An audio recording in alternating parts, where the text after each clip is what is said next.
Okay, Glenn, I think we're ready. Very good. And I hope everybody can see my charts. We can. Okay, excellent. So as Jim was saying, I'll be talking about our longevity study. At least this is the first of two parts. Also, you see others that are very important to this activity is Clay Smith, who will talk later, Sally Whitley and Steve Jaskulek particularly. We are also having a number of interactions with Janet Vertesi and David Renicky at Princeton. I believe Janet gave a talk at the workshop last year, and we will continue to draw upon their expertise as we think about some of the issues with longevity. So you've seen a form of this chart several times before. What I mainly want to emphasize here is that the thing that drives the longevity issues is the need to have a mission to operate well beyond what missions have typically done into the 30 to 50 year range to at least get out into the very local interstellar medium. And we have chosen 50 years as a reasonable pragmatic boundary for that, which matches the other kinds of requirements that you heard from Wayne this morning about how fast we can go and when we can get into those regions well beyond 200 AU, in fact, well beyond 250 AU. So, so that 50-year requirement motivated a study for longevity. And I would also emphasize that although we may be an outer boundary of a longevity set of issues, this is not the only mission that is really beginning to concern about this in the longer run. So that caused us to think about the longevity issue, and we put it into three focus areas. Spacecraft reliability, obviously, and Clay Smith will talk about this in a talk to follow this one. The ground system sustainment, which is a significant issue for such a mission, and we'll talk a little bit more about that. And then we'll talk a little bit more about team resilience and knowledge management. The other thing I would say as I go through my talk, you'll see that I'm taking a project manager's point of view in this. And you'll see that as it kind of flows through based upon my New Horizons experience. We got two principal goals. One, to identify the processes that will allow us to assure ourselves that we can have the successful outcome of a 50-year mission. And we also want to recognize that other stakeholders are going to need confidence that if you start down this path, you can succeed. So part of the work we will do is to provide the kind of information about current missions, past missions, analysis of those that will provide stakeholders with that confidence. You'll see that some in my work today and more in Clay's later today. So for the workshop, I've got a number of goals. I wanted to provide the short synopsis of our experience we've gained, what lessons we've learned. I think of three missions that we particularly want to talk about. Voyager Cassini, Voyager having the record for the longest operating mission. Cassini, which has also had a long operating period, and New Horizons, which is the one I know best, and you're going to see a number of things from that today. I'll summarize some of these lessons learned that I think are appropriate for a 50-year mission, and what they suggest about risks and what they suggest about ways to mitigate those risks. And we'll look at other things from other fields, particularly the field of sociology, that helps us better understand some of the ways to mitigate risks. The other thing I want to say is I see this talk as providing a bridge between the science goals you heard Pontus and others talk about earlier and the engineering and reliability constraints. The engineering constraints you begin to hear from Jim earlier. You'll hear some about the issues of reliability constraints from Clay. So I want to keep reminding you that this is a balancing act, that we have to work between the constraints of engineering and reliability and the science goals to make a mission like this affordable. So let's talk a little bit about these past missions. So Voyager, as many of you know, the original lifetime requirement for Voyager was 4.5 years. They had larger ambitions, but the constraints on the system, and part of them were budgetary constraints, limited the lifetime to 4.5 years. So after multiple extensions, this mission is continuing to operate after 23 years and returning very valuable data. Those budgetary constraints, however, cramped the team in many ways. It limited their ability to make long-term plans. The GSE could not be preserved or maintained. I often tell people that if you come to the laboratory, you could see one of the Voyager instruments that is still working on Voyager, engineering model. Just don't ask us to operate it, because we cannot operate that instrument. The PDP-8 that was used as part of this GSE is no longer operable.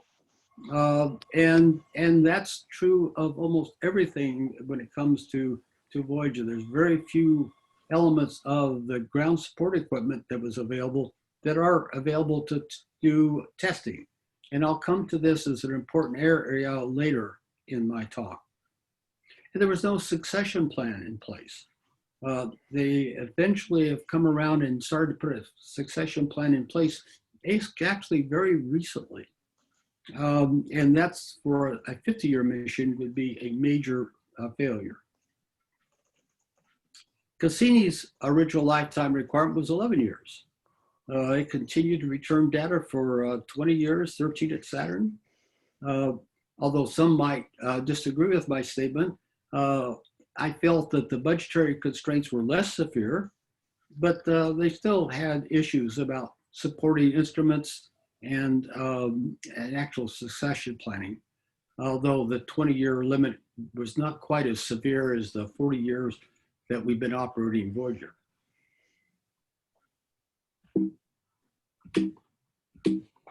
Okay, there we go.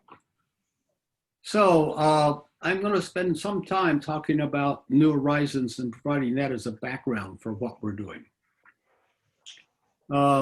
New Horizons mission had the longest required lifetime of any previously flown NASA mission.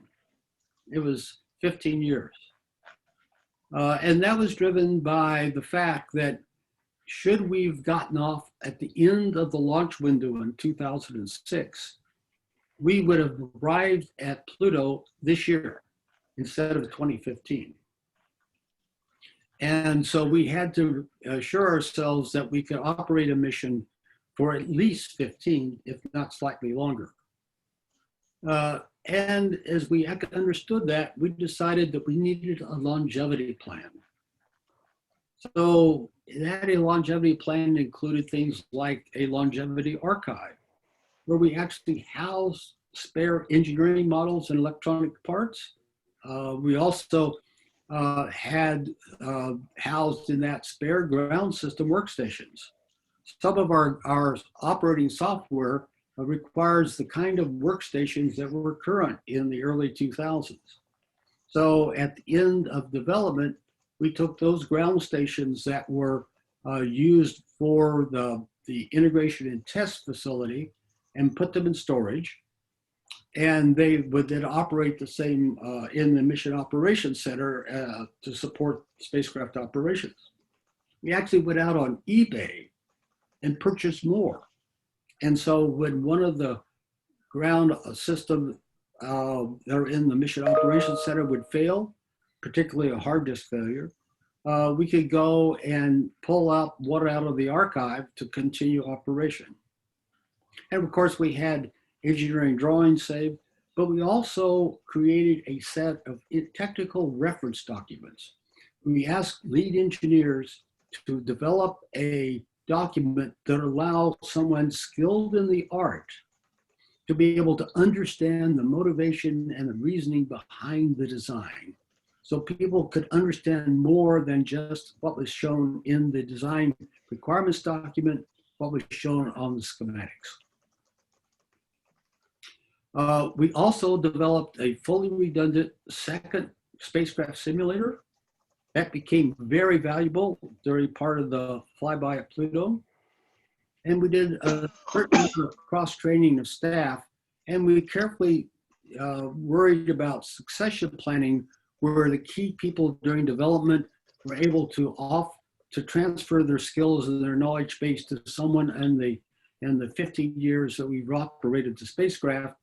For instance, we've gone through 3 leads of the autonomy system from development through the current time. And then the other thing we did, partly by planning, partly we modified that plan to keep the Phase E costs down. We tried to narrow the team down to a very small group of people. We also put the spacecraft in what we call hibernation, where most of the systems were off, and the spacecraft would return a beacon signal to the Earth telling us that it was okay, and only pull it out of hibernation once or so a year to do fundamental checks of the health and safety of the spacecraft and the instruments. As we started down this path, we realized that when we encountered Jupiter a year after launch, we had developed key skills in planning the Pluto encounter. And so we started actually planning the Pluto encounter early at a low level, so we could keep the staff both at a low level and at a constant level. So we could worry about continuity in the staff over a long period of time. So I want to start and talk a little bit about requirements, in the sense that what this study is about, in my mind, is to provide the input for a science definition team to put together a set of requirements. These are the requirements that came from the science definition team in the mid to late 90s for a mission to Pluto. There is a group of required objectives, important objectives, and desired objectives. Minimum success for the mission was defined as meeting the required objectives. Full mission success was defined as meeting all 3 groups of these requirements. So this gives us some sense of what you're about, is providing input to a new science definition team. So that set of requirements then drove, of course, the system design. Here you see the New Horizons spacecraft in an engineering drawing, assembly drawing, if you will, showing the instruments and the antenna and the general way the spacecraft looks without the thermal blankets on it. And on the right, you see the kind of redundancy that we had in the system. This diagram probably looks a fair amount like the one you saw Jim show, I think it was yesterday. Just to think about— Welcome to Zoom. This meeting is being recorded. You are in the meeting now. Anyway, if I could just jump in a sec. Hey, Glenn, just if I could jump in a sec. There are several people who are unmuted, and while we're not speaking, and if you could just go ahead and mute, that'd be fantastic. That way we don't have any more interruptions. And Glenn, we have had while I've interrupted you, we have a question from Elena. You had mentioned a second spacecraft simulator. Can you tell us what the purpose of that second simulator is? Yeah, so the simulators allowed us to test the command loads. So anytime we had a new command, some new function, we would then run it on the simulator. Right, but why would you have? And now I'll get to the second simulator. Okay. So we felt that as we approached the flyby of Pluto, we may need more than one simulator at the same time. And in fact, what I'll talk about a little later, there's two reasons. One, something might have happened to the first simulator. So at a critical time when you're trying to run like one of the critical command loads as we approach Pluto to test it out prior to uploading to the spacecraft, if the first simulator failed for some reason, you had a backup simulator. So you had redundancy in cases where there were time critical events. And I'll talk a little bit more about when that became very critical to the success of New Horizons at a few charts from now. Okay. So does that, Elena, answer your question? Yes, thank you, Glenn. Okay, thanks. So one thing, just for grins to some extent, I want to point out that we have a redundant RF system. You see over the right-hand side, the high gain antenna. So there's two inputs to the high gain antenna from the TWTAs, and they go to the high gain, but they are, one is a right-hand polarization of the signal coming down, and the other is left-hand polarization. So on the ground, when you're receiving a signal, your antenna is set up to receive signal from either right-hand or left-hand polarization, typically. Keep that in mind. We'll talk about how that became an important item on July 4th, 2015. So one of the other things about robustness is to be sure that you understand what those primary objectives are, what the science requirements are, and this is how New Horizons mapped the instrumentation we developed into meeting the group 1, 2, and 3 requirements. You can see that we had primary sensors, but we also had fallback sensors. And as we approached Pluto, we used all these instruments to take images, to collect data, so we had backup data on the spacecraft. And so this added to the robustness. So as we developed the design, we had this mix of instrumentation, and you see some of that in what Pontus showed, and you're going to see how that falls out into some of the work that Clay is going to present later in terms of how you get robustness for a long live mission. The other thing that became very important as we manage the system is to develop risks and understanding the risks. You see in the lower right-hand column of technical and science impacts, how we managed to identify risk levels. So the loss of the spacecraft, our failure to meet level 1 requirements, we considered an unacceptable risk. And you see how the risks in terms of consequences decline as you go down in the number of requirements that you need to be able to meet. The other thing that we did for this mission, for a long live mission, we made the likelihood measurements much more sensitive than a typical 5x5 matrix for a NASA mission. The level 1 level of likelihood, if you'll notice, is less than 0.01%. For development, that's typically 5%. I chose this because I wanted to look very carefully at even low likelihood risks. And so you can continue to worry about things that otherwise you might consider of no real consequence because they're so remotely unlikely. for a long-lived mission, that is one of the things that we need to worry about. They may be very unlikely to occur, but yet we need to be monitoring them, thinking about them, figuring out how to mitigate them. And so part of the longevity planning is to think about these very remote chances of things that you mitigate. Okay. So to give you some illustration of this kind of an issue, I want to talk about what happened on July 4th, 2015. Many of you will have looked at it from the outside, but it had some lessons that I think are worth remembering, because I think we navigated this reasonably well.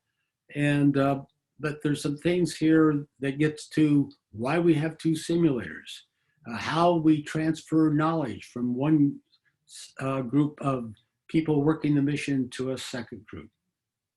So we were 10 days from the Pluto encounter. The critical load, the load that we're going to operate from P-7 to P+2, 7 days prior to 2 days after the Pluto encounter, was to be loaded on the spacecraft. We'd actually loaded up the sequence, and the last step was to get a signal back from the spacecraft that the load had met the checksum, so we knew that the load was properly in the random access memory. And then we would transfer it to a non-volatile memory on board the spacecraft. Hey, Glenn, this is Jim again. It appears that your slides may be frozen. We're still seeing the risk management slide. Okay, well, let me do this. This happens occasionally, so we'll do that. Hopefully this will. And I will also comment that that Gabe Rogers notes, Glenn, that this is why he hasn't slept properly for 13.5 years. Yeah, I understand. But he came through when it counted. So Here, can you now see my chart? no, I think that it's actually, it might be jammed. I'm going to go ahead and share my screen and then unshare, and then you try again, okay? Oh, great. Yeah.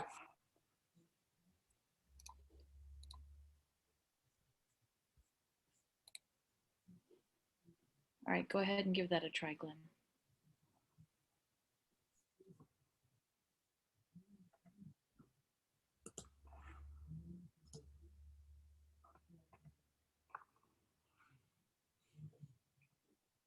Okay, can you see that? We're now seeing New It Horizons just came up. 6. Yep, July 4th, 2015. Yeah. So we had sent the command load up on the spacecraft. We had gotten a signal back saying that the load was on board the random access memory, and we're ready to transmit it to the non-volatile memory. That command was sent, and 9.5 hours later, we were expecting to get a signal back saying that indeed it had been properly stored in non-volatile memory. When the time came, instead of getting a signal that had been successfully transferred, we lost the signal from the spacecraft.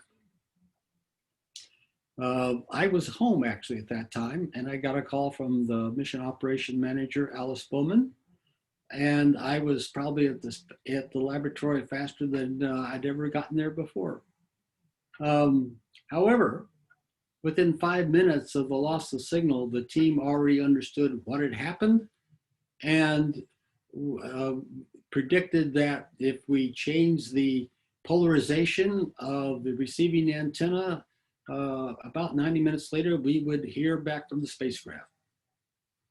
That's indeed what we did find out. We did hear back from the spacecraft, so we knew exactly what had happened. In this case, the transfer had taken place while another operation had not timed out. It was data compression. We had run the entire series of things that we were doing during this time on board the spacecraft earlier. But the one thing we had not been able to simulate was how much data was on board the image data compression. And those two things caused the CNDH processor to time out It reset, sent the spacecraft to the B side, and then came back up, pointed to Earth. And then we understood that almost immediately. We're then able to work through all of the activities necessary to bring the spacecraft back to the right configuration, upload the signal, the data again to the spacecraft, and get it on board and operating just before we were ready to engage that load at P-7. To do that, we actually needed both simulators because we were in a very tight deadline of 3 days to bring the spacecraft back, upload the command load again, and put it back in the spacecraft. So we could do things on both simulators to be able to double time, double team some of the activities and compress what would normally take many days into those 3 critical days. So that was one time in which the simulators played into our, the redundant simulators made it possible. The other thing that was really important about this is that the autonomy engineer, who was not the one that developed the autonomy system, but had come on board after launch, knew that system so well that immediately when this fault occurred, he could tell us what was happening. And that was because we could use the simulators to transfer tacit knowledge. He could run the series of regression tests that had been developed for verifying the autonomy system. He could also learn to make some changes that we needed over time to the autonomy system. So he knew the autonomy system as well as the original designer. And he could do that by using the simulator to really learn the system and learn things about it that would be almost impossible to understand from a document. And that's one of the ways we've learned that transferring tacit knowledge can be so valuable, and the tools to do so with things like the simulator.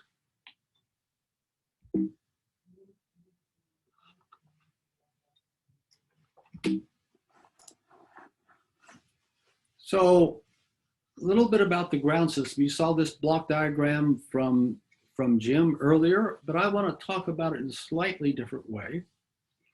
And these various blocks that you see, which is the entire system from the Deep Space Network, the 70-meter dishes in the case of New Horizons, to the Mission Operations Center, and we have a backup Mission Operations Center, so we have redundancy there, to data that flows through the Science Operations Center, interacts with the instrument teams, and eventually you get data into the planetary data system and the science publications. So that's that full length of activities. And then you have all the pieces like, I think you can see my cursor, here's that science of the spacecraft simulator and instrument GSE. These other blocks of spacecraft engineering that go back and forth to provide inputs for the Mission Operations Center for technical issues as they arise. So one of the things you need to manage, sorry about that, you need to manage are the interfaces. You need to recognize that these blocks are not owned by a single entity. DSN is a NASA entity. The Mission Operations Center and simulators are probably by the organization that's actually operating the spacecraft during flight. The PDS is actually this particular one is a NASA activity that's located at the University of Maryland. All these pieces have to play together over a long period of time. And then buried within these are other elements, and particularly of concern are elements that you procure over time.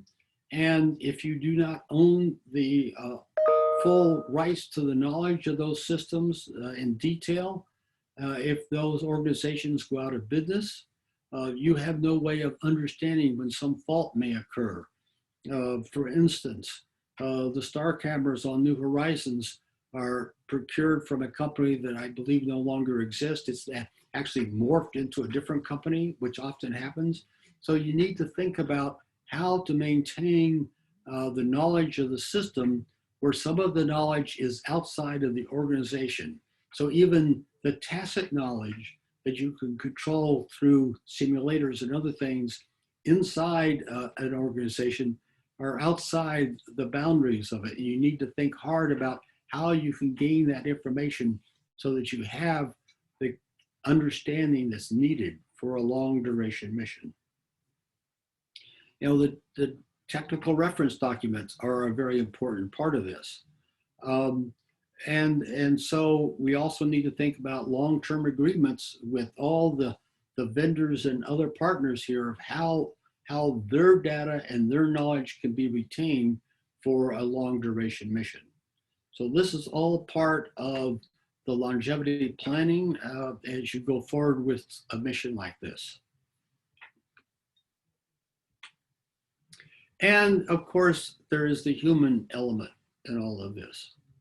And a lot of this you heard, I think, a year ago, many of you who were at the workshop in 2019. But I want to talk a little bit about this, and then we're going to talk about how we might manage some of the risks that we are raising in this talk. Obviously, a 50-year mission will require attention and effort of multiple generations of the scientists and engineers and managers and the other stakeholders. Well, there'll be many turnovers in that 50-year period that you need to be concerned with. So again, this mission will not see long-term planning as a luxury, it will be a requirement. And one of the things is to think about succession planning at the beginning. It should be built into the phase E activities for the mission. You can think about turning over leadership in the mission over a period of time, and where you have people that are apprentices that come into the leadership roles, but you retain the leaders in an emeritus position to provide their knowledge, but no longer have the responsibility for periods of time into the future. We also need to think about developing a diverse workforce.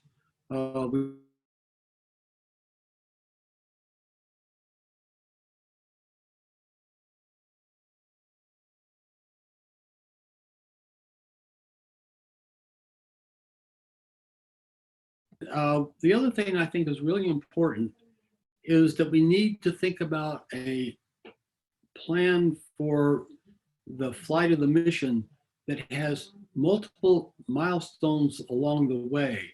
So holders' interest is retained, and you're going to use that to help assure continuity of funding for a 50-year mission. So one of the goals of the science team here is to think about those milestones along the way. How do you represent those to the stakeholders, the science community, to NASA and the Congress and the public?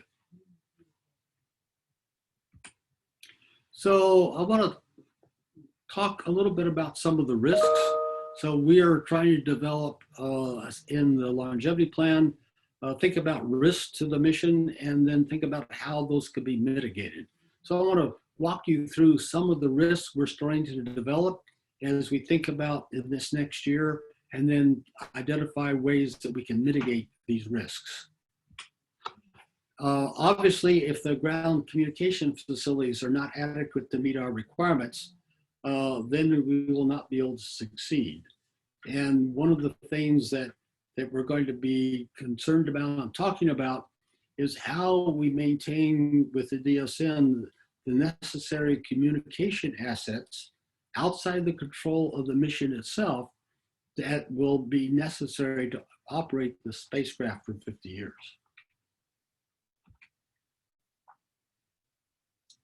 So as you saw in my example from July 4th, If the ground system simulators aren't adequately supported in terms of spare and retention of that knowledge base, then the simulators may not be available to support critical flight operations.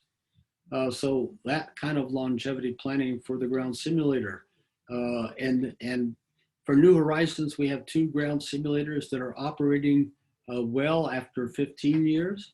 But 15 years is a long cry from 50. So we've had some issues that we've been overcome by having some spare parts. We've actually replaced a few parts in the simulators over time. We've maintained them in a reasonably safe environment, but we had a case of one time in which the environmental controls in that particular room failed us.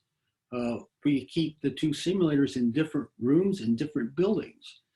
So that's one of the ways we mitigated those kind of concerns for our own simulators. And you need to think about how we have a robust life cycle upgrade for the ground system.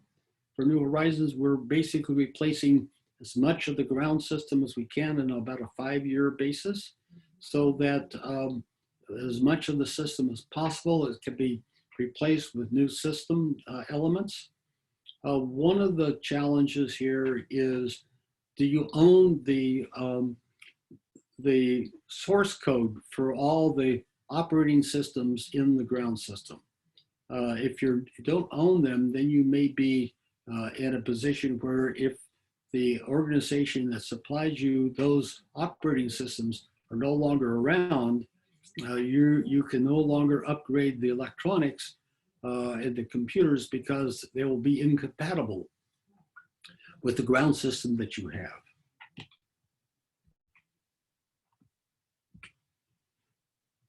And again, this goes back to the point I was just making. If you don't own those that software, you may find yourself unable to change out the ground workstations, and therefore you're going to go back on eBay and buy more. And we can do that for a 15-year mission. A 50-year mission will be greater challenges. For the example, Voyager, the GSE uses PDP-8s. I think you may not, I don't know, you might be able to find a PDP-8 on eBay, but that would be a much greater challenge today. So you're going to have to think long and hard about having all the pieces, own the rights to all the elements of the system for a 50-year mission. And again, this gets back to the vendor supplier that I just talked about. And the data rights that I just talked about. So these are all some of the issues that we've thought about. We have a few others, but we're trying to develop this list. If you think of other things that might go on this list, please let us know. We're trying to make a comprehensive list of these potential risks and then begin to sort out how you might mitigate those for a 50-year mission. And you have the same kind of issues for the team. One of the things is a loss of critical team members. So again, proper planning and how you get information to be transferred from one group to another, being able to do cross-training of the team is going to be a very important part of the planning for the long duration mission. And again, keeping that knowledge intact so that you don't lose the capability, even if you keep the same people, retaining that knowledge and making it current is an issue. One of the concerns that we're having in New Horizons at this point is we're actually revising some of the flight software on the CNDH command and data handling system. We are lucky, we're fortunate that some of the people that originally developed that system are still here. The lead is still, although retired, is still someone we have access to. So how you transfer this knowledge from one group to another, especially the kind of knowledge that comes with flight software is going to be a critically important item. We are actually training younger people as we go through this change in the software. So we'll have some other people much younger than the original development team that will be around to have an understanding of the flight software. And this is the kind of thing that you will have to do for multiple generations of people working on the mission if you're to keep that knowledge real and current when you get to be 50 years out.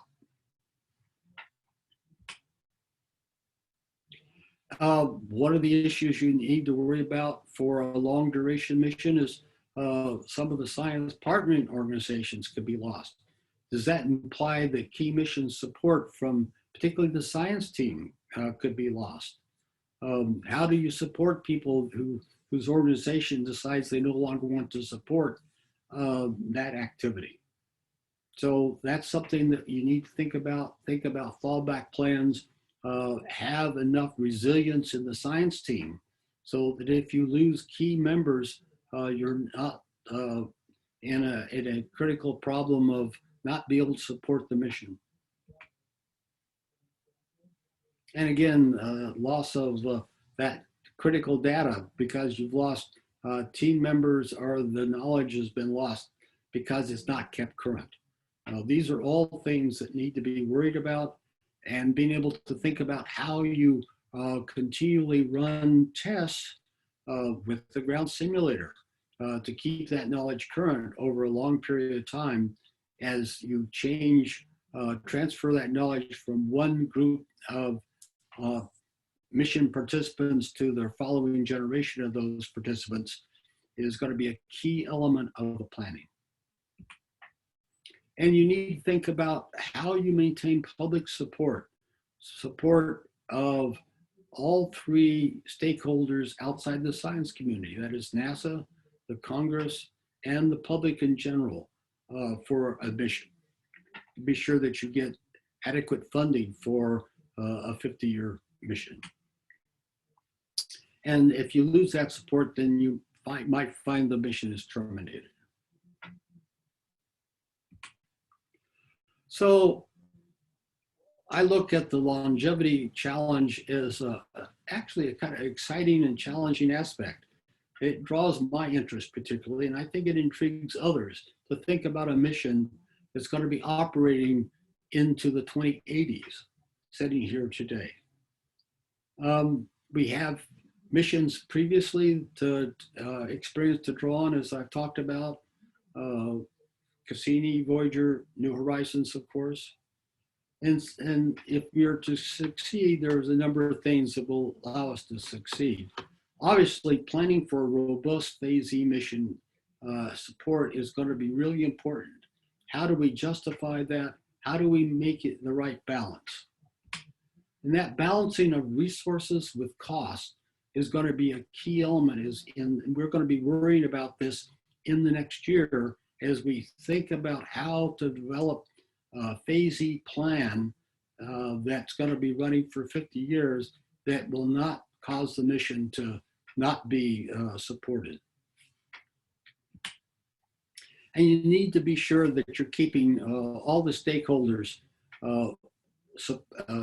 them to support the mission for the duration. You need to think hard about what's going to be important to them. How do you reinforce that when the current stakeholders in these positions are no longer there? There's a new generation of these stakeholders. You're going to have to reinvigorate their interest in this mission. That's going to be a key issue for the people that develop this mission for the science community. And so I thought I would end with a cartoon that I think represents that issue and that challenge that Ralph gave me from Family Circle. So you see over there the young boy in Family Circle saying, someday I might travel to another planet, but I'm not sure why. So for us at this workshop and for the future workshops, for those that help develop the actual mission, you're going to think long and hard. to answer the question, why? And with that, I'm done. I'll turn it back over to you, Jim. Great, thanks. So Glenn, this is really good. We have had some comments here that I wanted to share with everybody. First, Pontus looks like he did an eBay search and found about a half dozen PDP-8s. For Oh, sale. very good. So we might want to go ahead and start buying a few. Having said that, Dave Copeland asks, outside the space community, are there applicable efforts in the computer industry at large for very high longevity computing systems? And then some folks have kicked in wondering specifically about the federal government and the military, and so whether they are worried about this problem, because as you're aware, they will have very long-lived systems as well, for instance, submarines and aircraft carriers and things like that. Yeah. So I have a couple of things to say about that. In fact, I'm pulling a panel together that have some people that worry about this. One of the people that we're bringing into that panel is a guy from Sandia. His job, he manages the nuclear waste management issues. As many of you know, the nuclear power plant waste management issue is a big deal because it lasts for a long time. He has exactly these kind of issues in terms of knowledge management from one generation to another. And I see Janet and Dave Renecki also have a lot of knowledge in this area that they can bring to the table. Then another area that's, I think, very important, there's a project called Project Vellum. It's an activity that's sponsored by the government, thinking about how to retain information over multiple generations of system development. There's a YouTube talk that was given a few years ago by one of the leaders in that field, reminding us that the one kind of data recording system that is resisted the test of time is clay tablets. They've been around for about 5 millennia. And that if I'm sure all of you have on your computers files that you made a few years ago that you cannot open unless you have over time reopen them and resave them in new versions of software. I certainly have a number of files that I find very difficult to open. So this group is worried about this issue and developing ideas to manage information for a very long duration. So all these are things that we can draw upon, and we will. Sounds good. Can you give us the information about the panel that you mentioned? Do you have a date and the ability? It's going to be at SciTech. There's some issue about where it is. The agenda got changed and modified just to come out because it went virtual, but now we cannot find that panel. I got to work that early next week, so I will have that information with the guy that was convening these panels for me. I got to work them, and AIAA this week was so engaged in Ascend that they've not gotten back to me. Sounds good. In general, that's at the AIAA SciTech, Space Tech Forum in January over a 2-week period. So right, it's about the 12th of January to the 19th or something like that. Great. And Glenn, just so everybody's there, we are using our website to track information like when these panels are given and things like that, right? Yeah. Okay, Michael, did you have something else you were gonna say about that as well? No, I think that's more about that will come in next week when I get AIAA's attention. Okay, great. So there are some links in the chat for folks looking at some of these talks, like for instance, the Digital Vellum talk. Andrea has posted the link for that. And Janet has offered that there are some papers that are being written. One is a heliodecadal paper and also mentions SciTech. and also AGU papers about some of these issues that we're dealing with. Yeah. So keep our eyes open for that, right? Great. For that, I'd like to just open it up. We have about 20 minutes or so for more discussion. So at this point, there's no need to raise your hand or write things in the chat if you don't like. Just open up your mic and let's see if there are questions or suggestions or comments that folks would like to offer.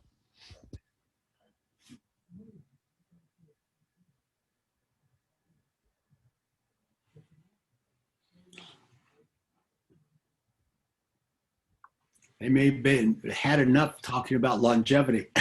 Yeah, well, that's maybe possible. Well, I can sort of kick it off a little bit here. So I want to circle back at what Glenn said about the success milestones along the way. It is incredibly important, right?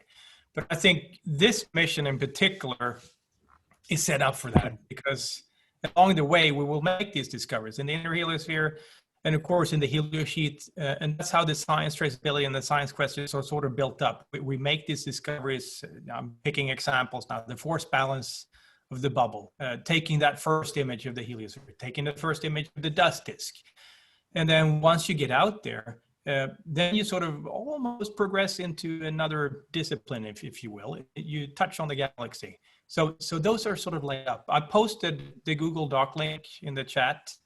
So if you have more ideas along the way here, post your ideas in that Google Doc so we can capture it. Yeah, and I want to emphasize that it's important to think about how to frame these milestones in a way that the public can understand them. You're not just speaking to the science community. You need to think about the other stakeholders that are in this and that are key for our success. So think long and hard about how to frame the milestones as well as what the milestones are.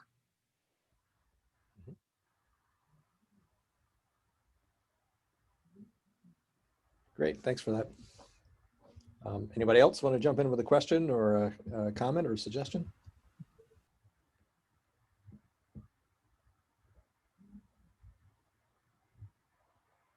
Hi, it's just a small question. So I'm a junior in undergrad, and I find this topic super fascinating, and I've always tried to get into the field in a specific aspect of within NASA and within the science and applied physics lab. So this longevity project and this longevity aspect, do you have any advice for anybody who is young and who is really interested in how to kind of find that route and which way to kind of approach this subject and to get involved? Well, I think there's several things. One is to look at the broad aspect of the activities that are in a mission like this and figure out how your own skills best align with one of these. And how you begin to find your place in a team that will be developed.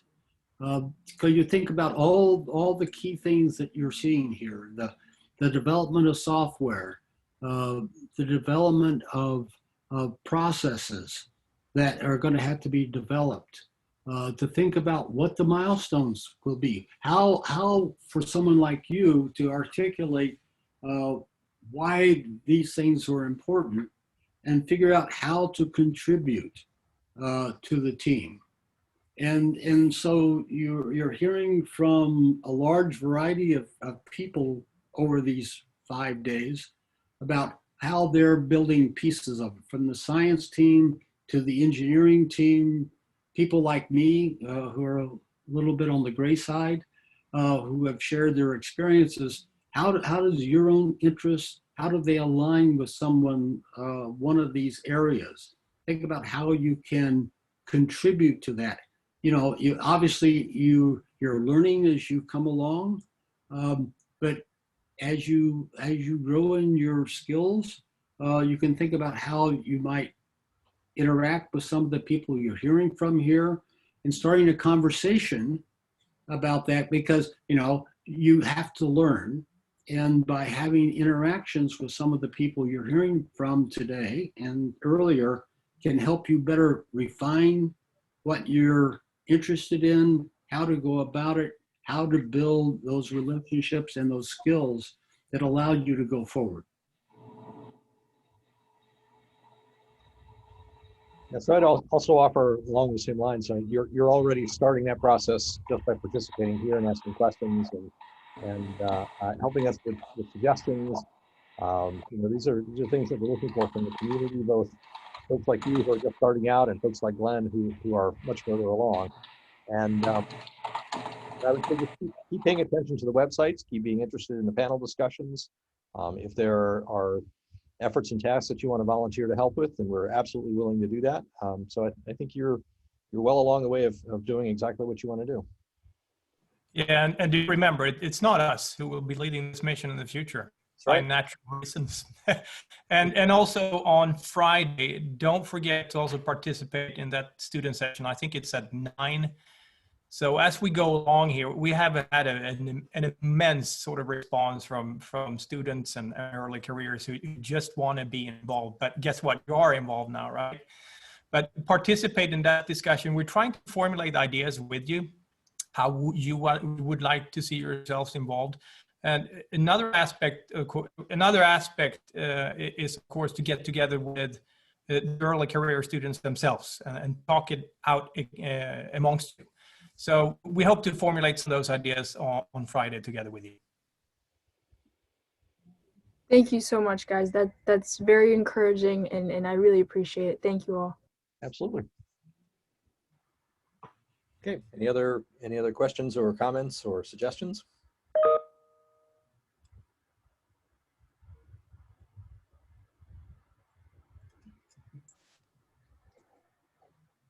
This is John Cooper.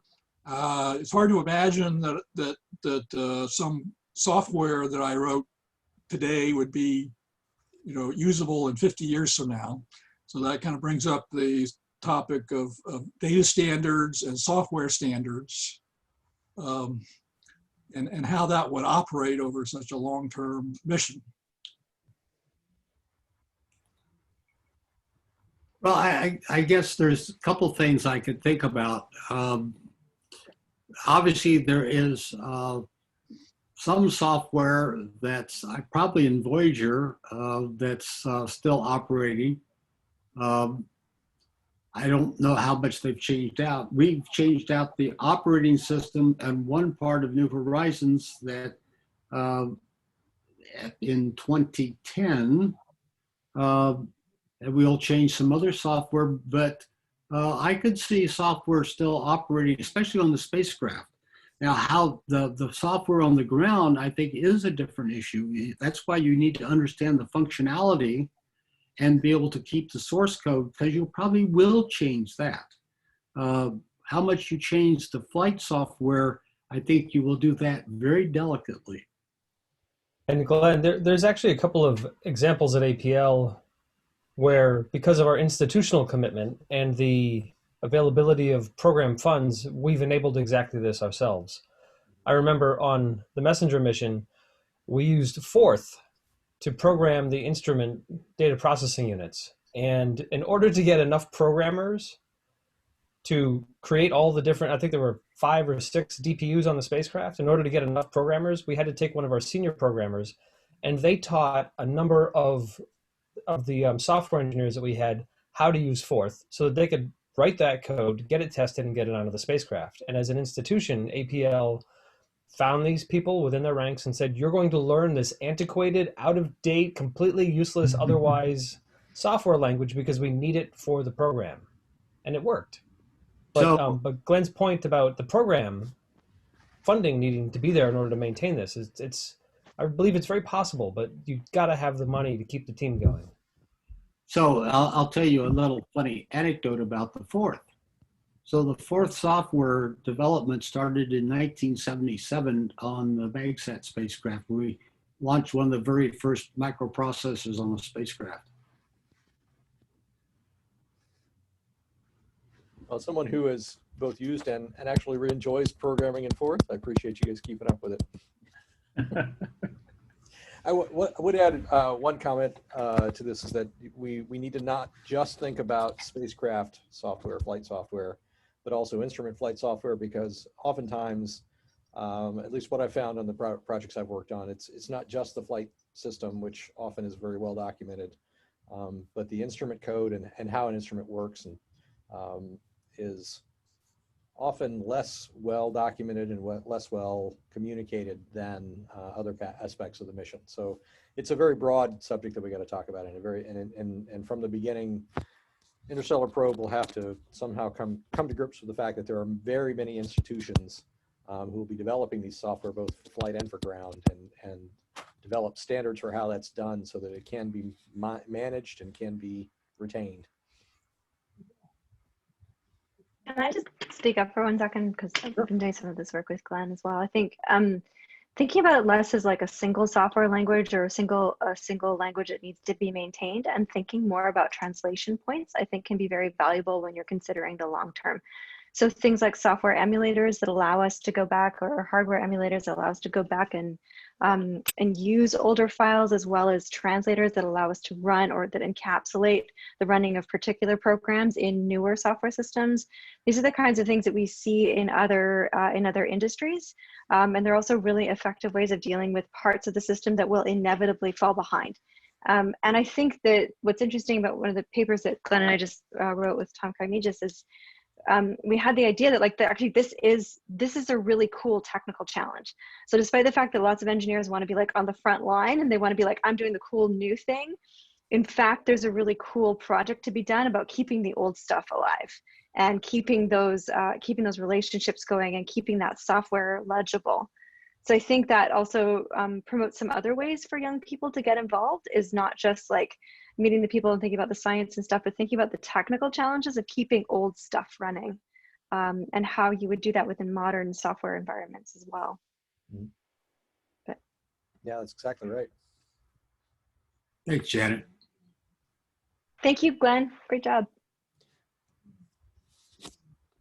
And I do like the model of open source as one possible solution here, where code is available to everyone, and the community as a whole can then contribute to preserving and being able to reuse that code.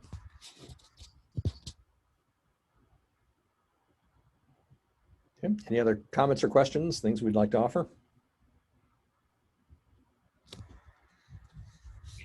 Well, I like what Steve Jaskulak pointed out, is that we're still using Forth.